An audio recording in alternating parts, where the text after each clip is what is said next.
Pizza's past. From peasants to palates, the humble birth of a legend in a time long before neon signs flashed the word pizza across city streets. Long before delivery boys zipped through traffic with warm boxes in hand.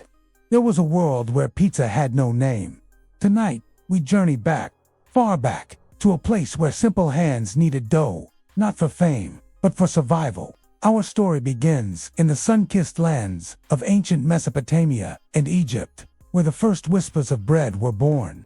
In humble clay ovens, flatbreads were baked, soft, round, and simple. These were the ancestors of pizza, quiet and unassuming, yet destined for greatness. The common folk, with flour-dusted hands, would press and pat dough, not for luxury, but because flatbread was their meal of life. Simple ingredients: flour, water, salt, combined with the warmth of fire. These early breads were topped not with cheese or tomato, but with herbs, oils, and occasionally dates or honey. But listen closely. The winds of history were stirring. As empires rose and fell, so too did the flatbread travel. The Greeks would add their olive oil and aromatic herbs. The Romans, with their grand villas and bustling markets, found joy in topping their panis. Focaccias, a word that would one day whisper into the word focaccia. These were not dishes of the elite, but of the working poor, the laborers whose hands knew the earth and fire. And then, a little further south, beyond the rolling hills of Naples, Italy, in a place where the sea kisses the land with salt-sweet breezes, an ordinary people were about to change history forever. Naples, in the 16th and 17th centuries, was not the postcard-perfect city we know today. It was crowded, poor, and bustling with life. Narrow alleys echoed with laughter and song, even as hunger loomed over many. The peasants, or la deserone, as they were known, needed food that was cheap, filling, and fast. So they turned to the most humble of meals, flatbread. But Naples had a secret ingredient waiting to transform this humble dish: the tomato. Ah yes, the tomato, a bright, blushing fruit brought from the faraway lands of the New World. At first, Europeans feared it, thinking it poisonous, for its crimson skin was too bold, too wild. But hunger is a brave teacher. The Neapolitans took the tomato, crushed it, seasoned it, and spread it across their flatbreads. Unknowingly, they had just created the first true pizza. It wasn't glamorous, it wasn't gourmet, it was street food, sold from carts, eaten with bare hands, folded like a letter. Yet, amidst the chaos of Naples, something magical was happening.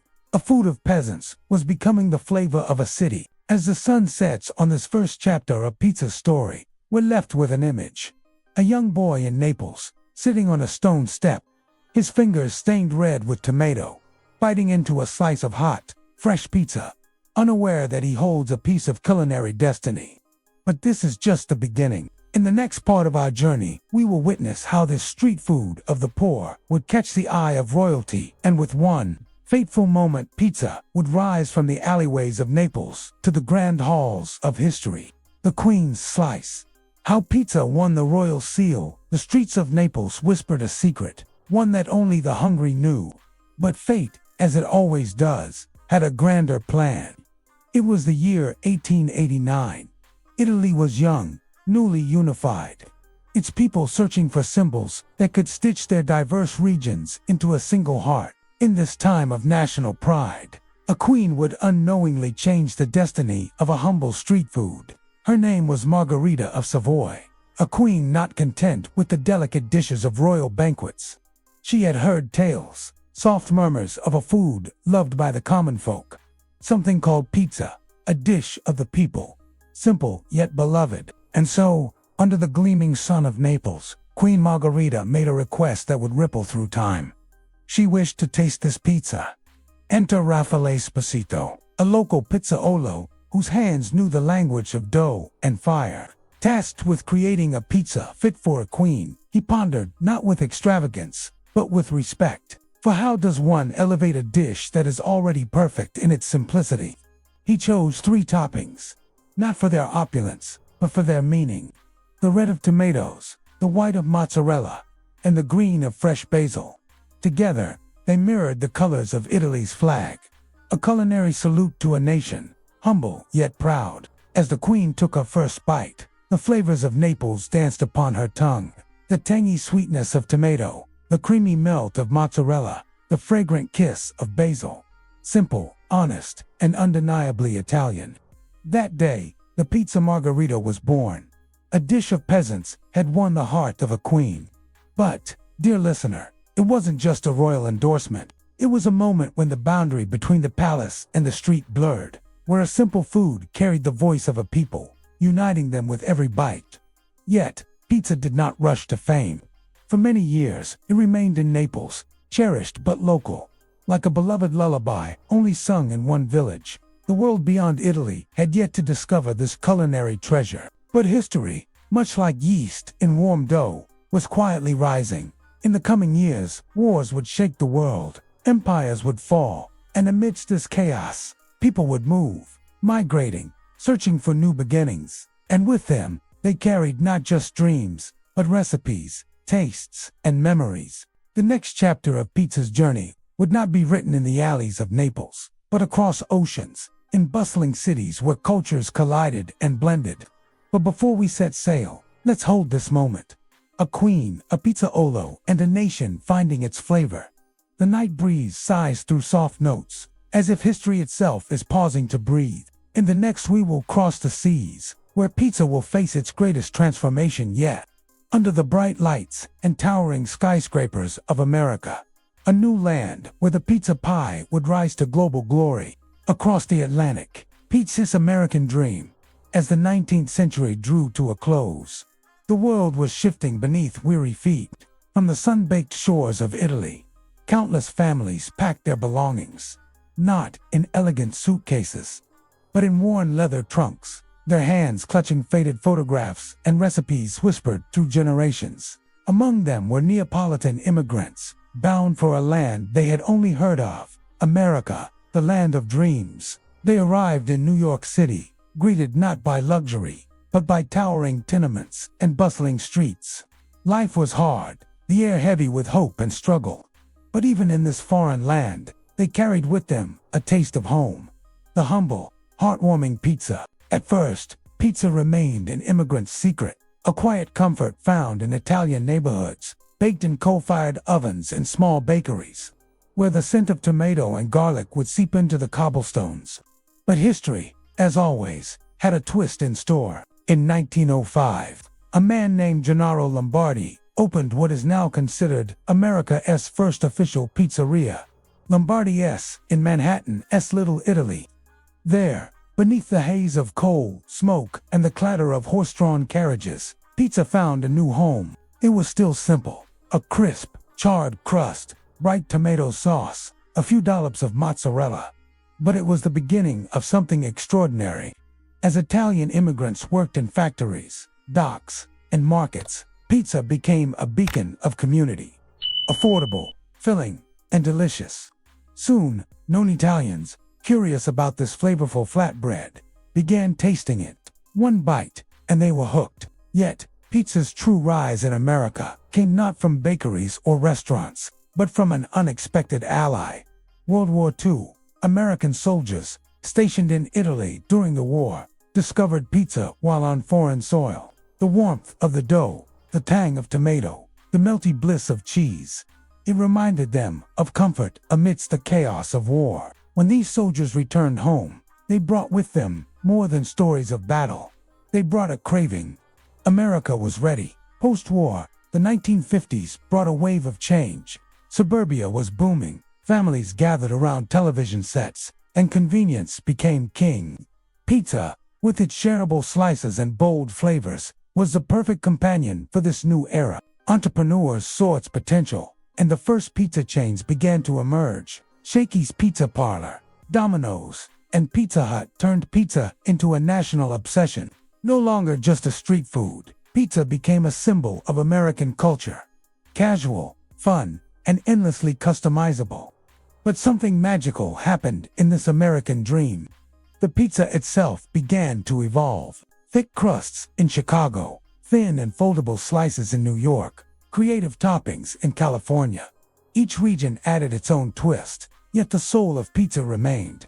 A simple dough, a touch of sauce, a kiss of cheese. And so, from the cramped kitchens of Naples to the neon-lit diners of New York, pizza had crossed an ocean, survived wars, and nestled itself into the hearts of millions. Yet, the journey wasn't over. For beyond the borders of America, pizza was preparing for its next voyage, a global adventure that would see it reimagined in every corner of the world. The music softens, as if inviting the listener to imagine the world spinning gently, with pizza in hand. Next, we will travel across continents, where sushi pizzas, naan pizzas, and even dessert pizzas tell the story of a dish that belongs to everyone and to no one. A global feast. How the world made pizza its own by the time the 20th century reached its golden middle. Pizza had already conquered the streets of Naples and the diners of America. But pizza, you see, is a wanderer, a dish that refuses to be bound by borders. As travelers, migrants, and dreamers journeyed across oceans and deserts, pizza traveled too, sneaking into kitchens on every continent, ready to adapt, ready to belong. In Japan, where precision and artistry meet in every meal, pizza found a curious welcome. Here, chefs began topping their pies with teriyaki chicken, squid, and even mayo corn, a playful twist that turned tradition on its head while keeping pizza's heart intact. Further west, in India, pizza was embraced with boldness and spice. The familiar base of dough became a canvas for tandoori chicken, paneer, tikka, and green chili chutney. In the aroma of cumin and coriander, pizza whispered its old story in a new tongue. And in South Korea, pizza found itself sprinkled with sweet potato mousse, bulgogi beef, and even adorned with a delicate ring of cheese-filled crusts, a symbol of how far creativity could stretch a humble dish. Yet, it wasn't just Asia that added its signature. In the Middle East, traditional naan bread transformed into pizza's cousin, with za'atar, lamb, and creamy labneh, replacing mozzarella. In Mexico, the vibrant flavors of al pastor pork, avocado, and jalapagos created a fiesta atop every slice. But the world didn't stop there. Desert pizzas began to appear, their crusts kissed with Nutella, topped with fresh strawberries, bananas, and drizzled in a lace of honey. In these sweet creations, pizza proved it could be anything: breakfast, lunch, dinner, even a sugary midnight snack. And amidst all these transformations, something remarkable happened. No matter how wild the topping, how creative the sauce, pizza never lost its soul. It remained a dish of gathering, a meal to be shared, to be eaten with hands, folded over stories and laughter. It became a global language, where every culture spoke through its ingredients. But the message was always the same: you are welcome here. Come, take a slice. From the neon glow of Tokyo to the sunlit plazas of Barcelona, from the spice markets of Mumbai to the snowy streets of Moscow, pizza became more than food. It became a feeling of home, of comfort, of belonging. And yet, through all these transformations, pizza never forgot where it came from. From the hands of peasants in Naples, from the brave experiment with the New World's tomato, from the Queen's curious palate, from the immigrant's suitcase. As the world spins softly beneath a starlit sky, pizza continues its quiet journey, not seeking fame, but finding family. But there's one more chapter to tell: the future of pizza, a slice beyond time as the world spins faster, caught in the whirl of technology and fleeting trends. Some things remain beautifully unchanged. Pizza is one of them.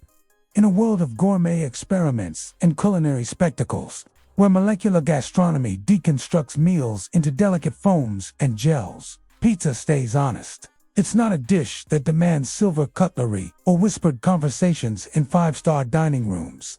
Pizza is a handheld story, passed from generation to generation, from stranger to friend. Yet, even in its simplicity, pizza embraces change. Today, artisans craft pizzas with ancient sourdough starters, nurturing doughs that have been alive longer than empires. Chefs experiment with cauliflower crusts, gluten-free bases, and plant-based cheeses, ensuring that everyone, regardless of diet or preference, has a seat at the table. In high-tech kitchens, Robotic arms twirl dough with mechanical precision, while AI-powered ovens bake each pie to algorithmic perfection. And yet, in small neighborhoods, you'll still find a grandmother, flour on her hands, kneading dough by heart, her recipe unchanged for 50 years. Pizza shops now live stream their kitchens, allowing customers to watch their pie journey from dough ball to golden masterpiece. Some pizzas are baked in solar ovens, others cooked in wood-fired kilns, built from ancient stone. There are pizzas topped with edible gold leaf, and others, lovingly topped with nothing more than fresh tomatoes, basil, and a sprinkle of sea salt. But no matter how far it evolves, the heart of pizza beats with a familiar rhythm. It is the rhythm of sharing, whether it's a family gathered on a cozy Friday night, friends celebrating under city lights, or a lone traveler finding comfort in a quiet slice. Pizza has a way of bringing people together. It doesn't ask for occasion. It becomes the occasion. And as long as there are stories to tell, laughter to share, and hands reaching for one more slice, pizza will continue its quiet journey through time. A dish born of necessity, shaped by empires, embraced by the world. From the dusty alleys of ancient Naples to the glowing screens of modern smartphones, pizza's story is still being written. One slice, one smile, one shared moment at a time. So, as you close your eyes tonight, let this thought linger. Every time you take a bite of pizza, you are tasting centuries of history. The hands of peasants, the curiosity of queens, the dreams of immigrants, and the creativity of the world. A simple dish, a global sensation, a timeless comfort. Pizza, from peasants to palates. A journey that never truly ends.